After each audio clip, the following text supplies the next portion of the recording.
Midnight Static Files. Welcome to the dark world of fear.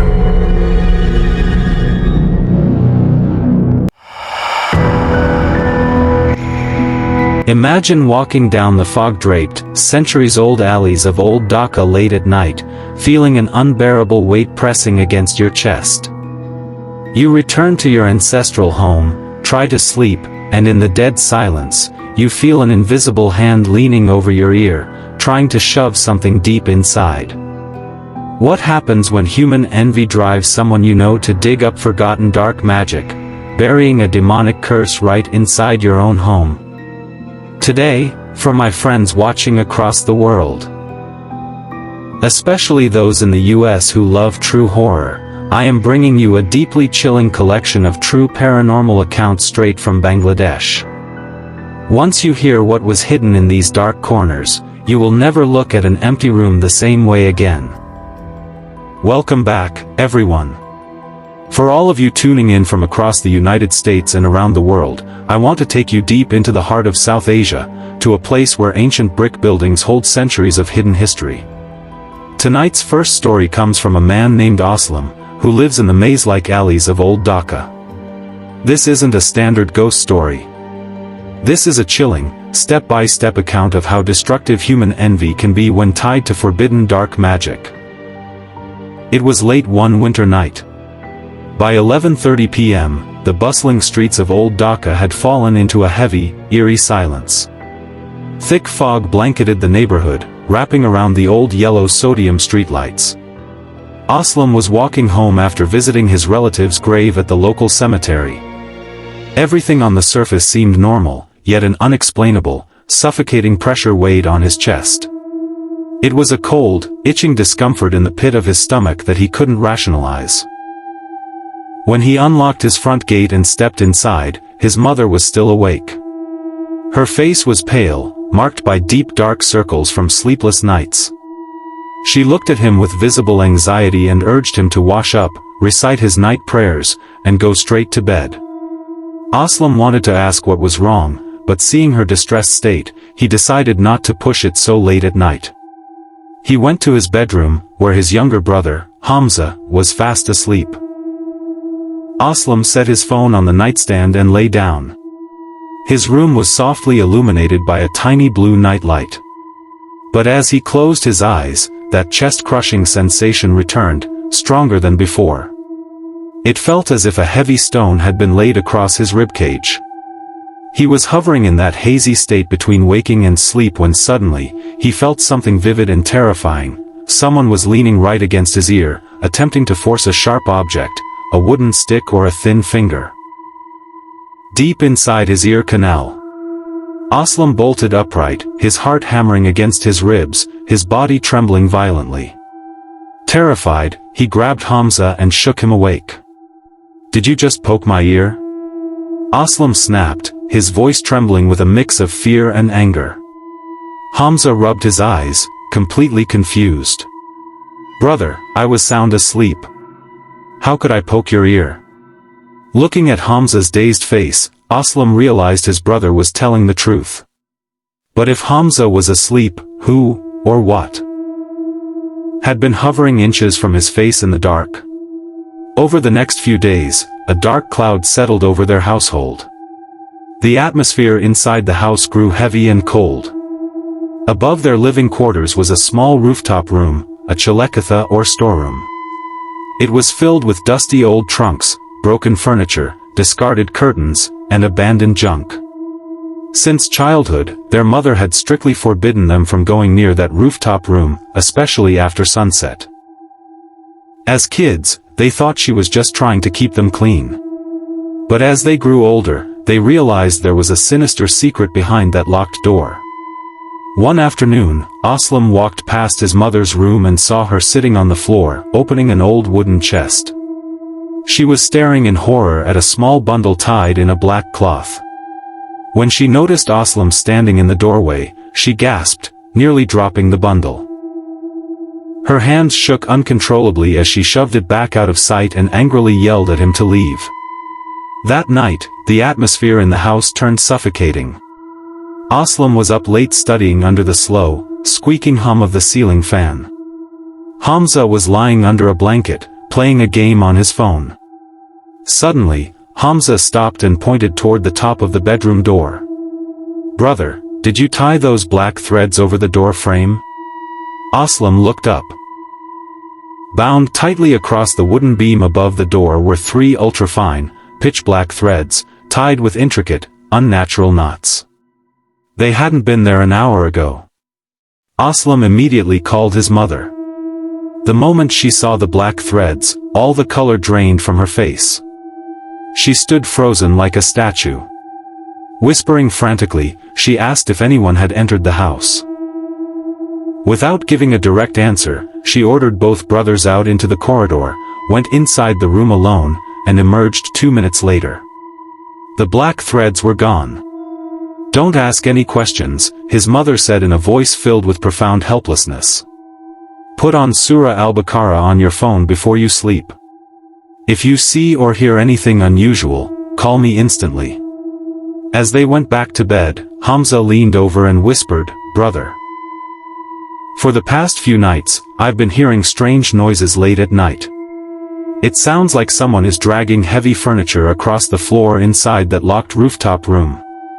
Aslam told him to hush, but deep down, Aslam knew his brother wasn't imagining it. He, too, had heard the heavy, slow thumping footsteps echoing from the roof in the dead of night. Driven by an overwhelming urge to uncover the truth, Aslam decided to check the rooftop room a few days later.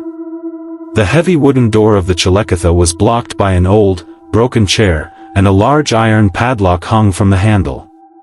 But when Aslam reached out and pulled the lock, it clicked open. It had been left unlocked. He slowly pushed the heavy door. The hinges shrieked, and a blast of sub-zero, bone-chilling air rushed out against his face. It carried a sickening, stomach-churning stench. A mixture of stagnant, damp air and the unmistakable rot of decayed meat. Aslam stepped into the darkness. His flashlight cut through the dust, and for a split second, he saw it, a tall, unnatural shadow shifting in the far corner of the room. A wave of pure primal terror surged through him. He slammed the door shut and bolted for the stairs. As his foot touched the final step, a freezing, corpse-like hand clamped onto his ankle. Before he could even scream, a violent force yanked his leg. Aslam lost his balance and tumbled down the concrete staircase, his head slamming hard against the wall. Stars exploded across his vision as sharp pain radiated through his skull. But far worse than the pain was the voice that hissed right beside his ear, a rough, unnatural sound that sounded like multiple demonic voices speaking at the exact same time. "Don't you dare come back up here." His mother rushed out, crying in horror as she saw him bleeding on the floor. She gently lifted him, reciting holy verses under her breath and blowing over his forehead. But in her eyes, Aslam didn't just see fear, he saw raw, burning anger directed at an unseen enemy. The next morning, his mother sat both brothers down and finally revealed the truth. Years ago, when Aslam's father was running a wildly successful business, envious relatives couldn't bear their prosperity. Driven by hatred, they hired a notorious dark wizard from Kushtia to cast a devastating curse on the family. Their business collapsed, illness plagued the home, and their happiness vanished overnight. A holy scholar had once helped them unearth 3 buried cursed dolls from under the rooftop room floor, but he warned them that a hidden 4th object remained buried, waiting to be reactivated. Now, that 4th curse had finally awakened. That night at 2:30 a.m., the horror escalated to a terrifying climax. In the dead silence of the night, a metallic chime echoed from the alley, ding, ding, ding. It sounded like someone walking slowly through the dark, ringing a small brass bell. With every single chime, Aslam's chest violently contracted, his heart hammering in exact rhythm with the bell. The chimes moved past the locked front gate. They echoed through the courtyard, stepped right into their living room, and stopped directly outside Aslam's bedroom door. Through the gap beneath the door, a thick, ink-black shadow slid across the floorboards. Desperate to save her son, his mother took Aslam to a renowned spiritual scholar in Kamrangurkar the following afternoon. The elderly man stared deeply into Aslam's eyes before anyone spoke a word. "The air in your rooftop room is poisoned with ancient evil," the elder said grimly. "When this boy was born, his true name was tied to a demonic doll. Your success, your future, and your life were locked away. That bell you hear late at night is the sound of that lock tightening. And time is running out." He looked Aslam straight in the eye and gave him a grave directive. "Tonight, at precisely 3 a.m., you must go into that rooftop room alone. You must face whatever is waiting for you." At 3 a.m. sharp, the familiar, bone-chilling chimes rang out through the house. Aslam took a deep breath, clutched a small paper given by the scholar, and began his slow trek up the stairs into the darkness. He pushed open the heavy wooden door of the Chalekatha. The flashlight beam cut through the pitch-black air, revealing a white chalk circle drawn directly on the floor. Inside sat a hideous doll wrapped in dark cloth, its stomach tightly stitched together with thick red thread. Written backward across its chest was Aslam's own name. Suddenly, his flashlight flickered once and died completely. In that brief second of pitch-black terror, an unnaturally tall shadow detached itself from the wall. Its limbs stretched out like elongated claws as it surged toward him. A chorus of guttural, overlapping demonic voices hissed directly into his ears, an invisible hand slammed into his chest, trying to choke the breath out of his throat. Fear threatened to break his mind, but Aslam closed his eyes and began shouting the sacred prayers with every remaining drop of strength in his soul. The floor beneath him vibrated as the shadowy entity circled him violently, pushing and clawing at him. Then, a sharp, loud snap echoed through the room. The red threads binding the doll began snapping one after another. As the final thread burst open, the suffocating pressure on Aslam's chest dissolved instantly. The freezing cold faded back into normal night air, and the tall shadow vanished into nothingness. By sunrise, the cursed doll was cast deep into the swift currents of the Buriganga River, and the old rooftop room was cleared out for good. Peace finally returned to their ancestral home. Tell me, my friends watching across the world, how well do you truly know the people around you? Could someone's quiet jealousy be secretly building a trap right under your feet?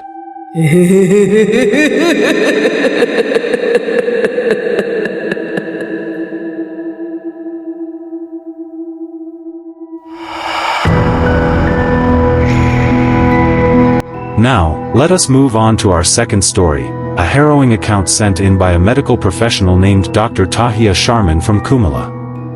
This horrifying event destroyed the youth of her elder sister, Urmi, and exposed how far someone can fall when they abandon humanity to make a pact with forces of pure evil. Back in November 2007, Urmi was a stunningly beautiful 17-year-old girl. She lived in a devout Muslim household where the women wore traditional veils whenever they stepped outside. Across the road lived a wealthy local rice merchant named Aslam Sheikh, a man widely rumored to be involved in illegal usury.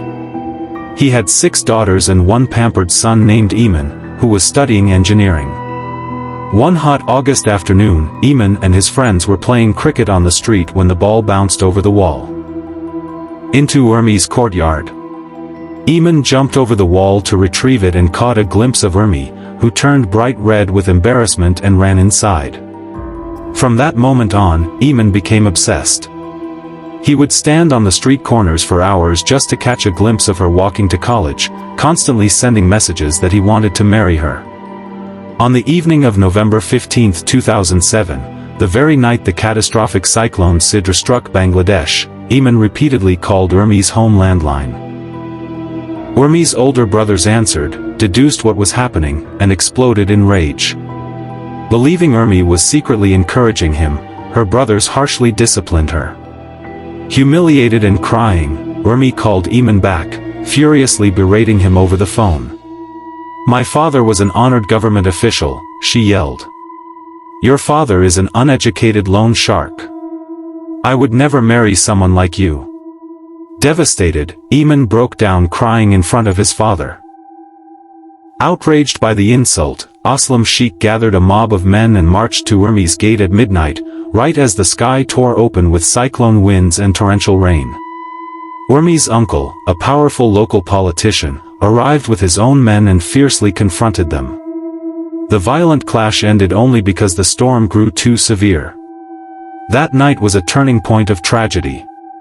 Shamed by his son's tears and the public humiliation, Aslam Sheikh suffered a massive stroke. 5 days later, he died in the ICU. For 8 months, quiet returned. Eamon moved away to his university dorm, and Urmi's family began searching for a suitable husband for her. Proposal after proposal came in. Families would visit, express delight, and finalize marriage dates, only to suddenly cancel at the very last minute with no explanation. Then, Urmi's health took a terrifying turn. She began losing weight at a frightening speed. Dark rings bruised her eyes, her hair fell out in clumps, and every evening like clockwork, a burning fever gripped her body, vanishing by morning. Doctors ran endless tests, but found zero medical cause. Worse, whenever Urmi stood up to pray, she felt invisible hands shoving her from behind. She was plagued by a reoccurring nightmare. A dark-skinned woman wearing a black sari with a red border, thick vermilion in her hair, and a heavy garland of jasmine flowers holding her captive, forcing her feet to sit submerged in stagnant water. One morning, Urmi woke up screaming and showed her sister her feet. The skin from her ankles down was pale, wrinkled, and waterlogged, as if her feet had been submerged in deep water all night long. A few days later, while sitting at the lunch table, Urmi suddenly gasped, clawed at her throat, and began violently gagging. She thrust her fingers down her throat and pulled out a wet, slimy object, dropping it onto the floor. Her family screamed in horror. Lying on the floor, fresh and twitching, was a live animal eye. The family spiraled into total chaos. Urmi stopped speaking altogether. She became a silent shadow, roaming the house like a ghost. Driven out of her mind, she wandered into the street one afternoon, sat down on a rotting pile of garbage, and began picking up waste to eat. When Eamon heard about her condition, he rushed back to the neighborhood, overwhelmed with guilt. He pulled Urmi's sister aside in a local park and revealed something shocking. Ever since my father died, my mother has changed. Our entire house has been redecorated, black curtains, black bedsheets, and strange, dark mirrors covering the walls. She told me she stopped praying to God because God didn't save my father. Now, she prays to the ones who actually answer. It turned out Eamon's mother, consumed by grief and unspeakable vengeance, had sought out a sinister practitioner of forbidden dark arts. She made a soul-binding pact with a demonic deity to ruin Urmi's life, mind, and beauty forever.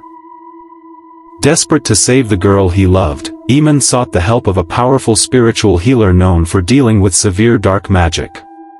The scholar performed a diagnostic ritual and turned to them with a grave expression. "This is one of the most disgusting and lethal forms of black magic," the scholar explained. A sacrifice of pig entrails was performed, and the curse was bound directly to Urmi's soul. A demonic entity, an ifrit, has been tied to her name. To break this spell, someone must travel spiritually into the realm of the ifrit and destroy the physical binding. But it is deadly. If you fail, your soul will be trapped there forever. The scholar added one crucial rule: the person who enters that realm must be a close blood relative, or her husband. Without hesitating for a single second, Eamon stepped forward. "Marry us right now," he said. "I will go." That very afternoon, a quiet religious marriage was performed. The scholar prepared Eamon, giving him sacred water, pure oils, and a silver blade, while teaching him specific protective verses. Eamon lay down on a woven mat on the floor, closed his eyes, and fell into a deep, trance-like sleep. For the next 5 hours, the room became a battleground between dimensions. Urmi went completely wild, thrashing against 5 people trying to hold her down, shrieking in a horrifying, masculine voice. She vomited dark, clotted blood onto the floor. Meanwhile, Eamon's body on the mat began breaking out in sudden, violent cuts and severe bruises, as if invisible lashes were striking his skin in real time. In the spiritual realm, Eamon found himself standing ankle-deep in freezing water inside a decaying, unbuilt concrete structure. Shadowy entities morphed into his dead father and into Urmi, trying to trick him into breaking his concentration. Battling through sheer agony, Eamon held tightly to his faith and located an iron trunk hidden under the water. He broke the heavy latch, revealing the rotting entrails of a pig wrapped around a photo of Urmi, tied alongside a piece of dark shroud cloth and vermilion. He doused the chest in sacred water and set it ablaze. As the flames consumed the cursed objects in the spirit world, a towering, furious Ifrit bearing the likeness of Eamon's mother lunged at him. Eamon drew the silver blade and struck the entity down, severing the demonic link once and for all. Eamon gasped and woke up on the floor, gasping for air, covered in blood and sweat. At that exact moment, Urmi collapsed onto her bed, her breathing returning to normal for the first time in over a year. The dark cloud over her mind had lifted. 3 days later, Eamon's mother was found dead inside her locked bathroom under horrific, unexplainable circumstances. Paying the ultimate price for the dark pact she had sealed with her own soul. Today, Eamon and Urmi are happily married with 3 children, living a peaceful life far away from the dark shadows of the past. Tell me, my friends, when jealousy and hatred take root in a human heart, is there any limit to how low someone will fall?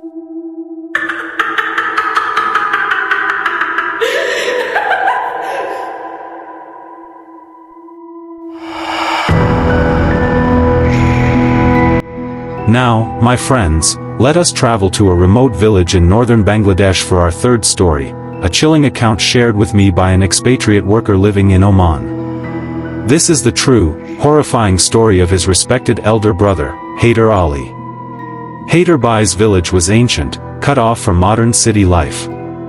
The narrow dirt roads were bordered by dense bamboo groves, betel nut plantations, and tall mahogany trees that cast ominous shadows even in broad daylight. At night, the village dissolved into complete, suffocating darkness, broken only by the chirping of crickets and the distant howling of jackals. In this village stood Haider Bai's ancestral home, a massive, 2-story earthen house with heavy mud walls and a corrugated tin roof. The mud walls were exceptionally thick, cooler in summer and warmer in winter. In front of the house lay a vast courtyard flanked by a cattle shed and a kitchen. Behind the house sat a dense jungle and an old, stagnant pond guarded by a giant tamarind tree whose sprawling branches scraped against the roof of the house. Village elders claimed the homestead was centuries old and that other beings had occupied the land long ago. Haider Bai had lived there his entire life without incident, until 2 years after his marriage to his wife, Fatima. It was a suffocatingly humid monsoon evening. Thick, dark storm clouds hung low in the sky, and not a single leaf stirred in the stagnant air. Fatima was busy preparing dinner in the kitchen when she suddenly burst into the living room, gasping for air, her face pale with terror. What happened? Haider Bai asked, startled. Please come to the kitchen, Fatima stammered, her voice shaking. I'm hearing a strange noise. Haider Bai chuckled, assuming it was a rat or a frog. But Fatima shook her head violently. No. I know the sound of a rat. This is different, it sounds like a large snake hissing right near my neck. Taking a heavy bamboo stick and a powerful flashlight, Haider Bai searched every inch of the kitchen, behind the clay water pots, under the firewood stack, and behind the rice drums. There was nothing. He assured her it was just the wind whistling through the mud vents, but Fatima insisted she had felt cold, heavy breaths against her skin. That night, the real terror began. By midnight, heavy rain pounded on the tin roof. Haider Bai was sound asleep when Fatima violently shook him awake. Listen, she whispered, pointing toward the floor. Haider Bai held his breath. Rising above the sound of the rain was a heavy, raspy hiss and a slow, dragging scraping sound across the hard mud floor. It sounded as if a massive, heavy creature was slithering directly beside their bed. Hader clicked on his flashlight. The bright beam illuminated the empty floor. Nothing was there. Yet, the moment he switched off the light, the scraping sound resumed, moving toward the window. Hader slowly tiptoed to the window, opened the wooden shutter a fraction of an inch, and aimed his flashlight into the courtyard. What he saw froze the blood in his veins. Standing right next to the sacred basil pedestal in the middle of the yard were two enormous, pitch-black serpents coiled and holding their hoods high. They were unnaturally thick and long, their jet-black scales reflecting the flashlight beam like polished glass. Their eyes didn't look like animal eyes, they looked like cold, staring death. Refusing to let dangerous snakes loom near his home, Hader grabbed a heavy club, unbolted the front door, and stepped onto the porch. Strangely, the two giant serpents didn't move or react to his presence. They waited. Hader stepped down into the courtyard, raised his club high, and prepared to smash the head of the nearest serpent. But the very split second his club swung downward, both serpents instantly vanished into thin air. They didn't slither into a hole, they didn't slide into the bushes. They simply dissolved into the night. Hader rushed forward with his flashlight. There were no snake tracks in the wet mud, only the faint, unnatural smell of burnt gunpowder and sulfur hanging in the air. The following afternoon, Hader brought a legendary local snake charmer named Rahim Pagla, a man who claimed his flute could summon serpents from the depths of the earth. For an hour, Rahim played his eerie, haunting melodies across the yard, near the pond, and around the tamarind tree. Not a single worm emerged. Sweating profusely, Rahim turned to Hader with a grave look. "I've caught snakes for 50 years. I can smell a serpent from a mile away. There is no creature of flesh and blood on this land. What you saw, my flute cannot control. You need a spiritual master." That night, the horrors escalated beyond imagination. At 1 a.m., the mud walls began vibrating with a brutal, fingernail-scraping sound, scratch, scratch, scratch, as if unseen claws were trying to dig through the thick earthen walls into their room. Fatima screamed and pointed toward the window. Staring through the glass were two glowing, milky white eyes with no pupils, surrounded by dark, sunken sockets. Hader grabbed his stick, unbolted the door, and charged out onto the porch to confront the intruder. But as he stepped into the dim light, his legs locked in place, and his voice died in his throat. Standing in the corner of the dark balcony was a tall, horrifying woman wrapped entirely in a filthy black cloth. Her hair was matted and wild, covering a face as dark and lifeless as burnt charcoal, with eyes burning like red coals. Coiled around her bare feet were the two massive black serpents, slowly raising their hoods. The black-clothed woman leaned forward and let out a dry, bone-grinding laugh, a sound like dry human bones grinding together. In a guttural voice echoing from the underworld, she hissed, "You won't leave? This is my land. Get out, or I will consume you all." Hader gasped the name of the Almighty and collapsed unconscious onto the porch floor. The next morning, Hader and his father traveled to the retreat of Shah Sahib, a renowned spiritual scholar famous for dealing with severe demonic afflictions. Shah Sahib listened attentively, closed his eyes in deep meditation, and solemnly revealed the truth. "Those are not ordinary snakes," Shah Sahib declared. "That woman is an ancient, bloodthirsty demonic entity, a Pichachini, who controls dark jinns in the form of black serpents. She has taken root on your ancestral land, and her eyes are fixed on your wife. If you do not banish her, she will destroy your bloodline." Shah Sahib handed them 7 blessed talismans and gave strict instructions. For 7 consecutive nights, immediately after the evening prayer, you must burn 1 talisman over red-hot coals in your courtyard. No matter what terrifying screams you hear, do not look away, do not stop, and do not break your spiritual purity. That evening, as Haydarbai dropped the first talisman onto the glowing coals, a violent tremor shook the entire two-story mud house. A chorus of thousands of agonized, shrieking voices echoed through the air as thick, black smoke filled the yard, carrying a stomach-turning stench of burnt flesh and rotten eggs. Night after night, the screaming continued, growing fainter by the seventh day. On the final night, Shah Sahib himself arrived at the homestead.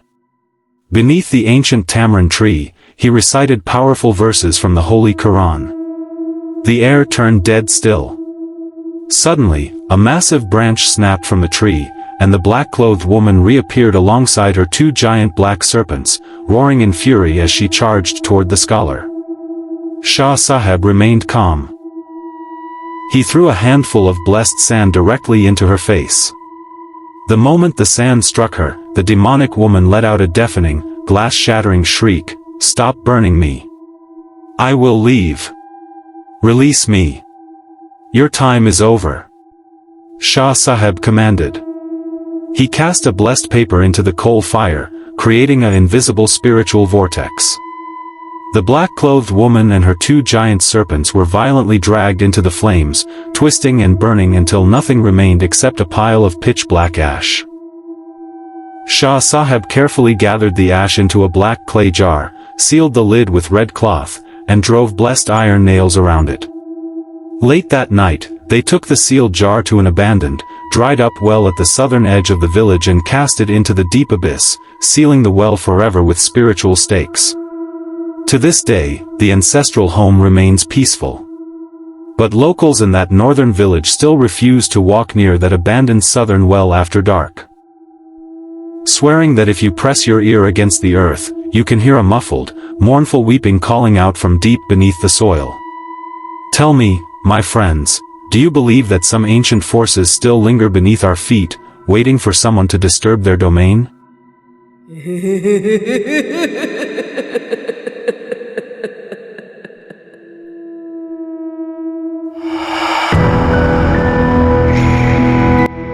Now, let us move to our fourth story, a brief, chilling account sent in by a retired police sub-inspector named Haroon from a secluded town called Lalpur in Nador.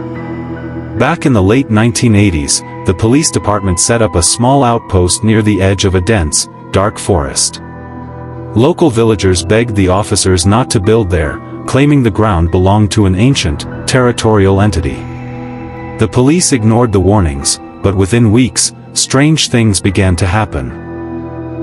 Every single night at precisely 1:15 a.m., the wireless communication radios would burst into loud static, followed by the shrill, piercing blast of an old brass police whistle, TWEEET. A raspy voice would whisper through the speaker, "This is my post, get out." One night, an officer sleeping in his quarters was awakened by freezing air. Standing over his bed was a tall, faceless figure wearing a decaying, British-era police uniform. An invisible, crushing weight slammed onto the officer's chest, leaving deep red bruises in the shape of a heavy boot. The next night, the holding cell door began slamming violently. Inside the cell, 3 constables saw the same faceless entity surrounded by glowing phantoms. When a constable fired 2 live rounds from his rifle, the bullets passed straight through the phantom's chest into the wall. The entity lifted one officer 4 feet into the air by an invisible chokehold before throwing him across the room. The very next morning, the outpost was permanently abandoned. To this day, drivers passing through the Lalpur forest late at night swear that at 1:15 a.m., you can still hear the distant sound of a brass whistle echo through the trees. Ask yourselves, my night owls, have you ever visited a place that felt like it belonged to something else entirely?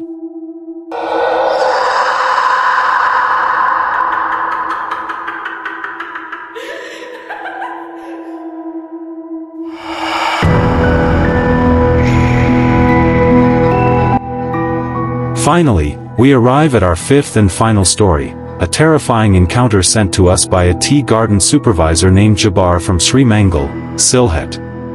Sylhet is famous for its breathtaking, rolling green tea estates. But hidden beneath those lush, beautiful hills lie secrets that have been buried for generations. It was during the heavy monsoon season of 2018. Continuous rain had caused a severe landslide along the edge of Section 4 in the tea garden, exposing deep layers of soil beneath a century-old banyan tree. The following morning, Jabbar took a crew of 3 workers to clear the mud and open the access road. While digging near the exposed roots, one of the workers' shovels struck something hard with a hollow metallic clang. Curious, the workers dug around the object and pulled out an ancient, dark copper jar. It was heavy, sealed tightly with a thick lead cap, and wrapped in rotting jute rope. Strangely, carved across the metallic surface were intricate, unnatural symbols that none of the locals had ever seen before. Despite warnings to leave it alone until the estate manager arrived, one of the workers became convinced there was gold inside. Using a heavy crowbar, he pried open the lead cap. A foul, suffocating cloud of black vapor burst out of the mouth of the jar, smelling like sulfur and decayed flesh. The workers dropped their tools, coughing uncontrollably as the black gas swirled unnaturally against the wind before dissipating into the rain. Inside the jar lay no gold, only a bundle of human hair, 3 rusty iron nails, and a small slab of dried black clay stamped with a human handprint. That very night, the terror began. At 1:00 a.m., Jabbar was awakened by the sound of someone violently pounding on his front door. When he opened it, he found the worker standing in the pouring rain, his eyes wide, bloodshot, and completely unblinking. "Sir, they are standing around my house," the worker whispered, his jaw trembling violently. "They came out of the jar. They don't have faces, sir, and they are calling my name." Jabbar tried to calm him down, thinking he was having a panic attack, and let him sleep on the porch. But at 3:15 a.m., Jabbar was jarred awake by an ear-splitting scream from outside. He rushed out with a flashlight, only to find the porch empty. Following mud tracks leading into the pitch-black tea garden, Jabbar finally found the worker. The young man was standing at the edge of the landslide pit, staring down into the dark earth. But he wasn't speaking in his own voice, he was whispering in a deep, rhythmic, ancient chant, his fingernails digging so deeply into his own arms that blood dripped onto the mud. Before Jabbar could reach him, an unexplainable, freezing gust of wind swept through the valley. The shadows beneath the banyan tree began to stretch and twist, rising into tall, towering figures that glided toward the worker. Panic seized Jabbar. He grabbed the worker by his collar and forcefully dragged him away from the pit, reciting prayers at the top of his lungs until they reached the safety of the main office. The next morning, an elder religious scholar was brought to the estate. The moment he saw the open copper jar, his face turned deathly pale. "This jar was a prison," the scholar said, his voice shaking with gravity.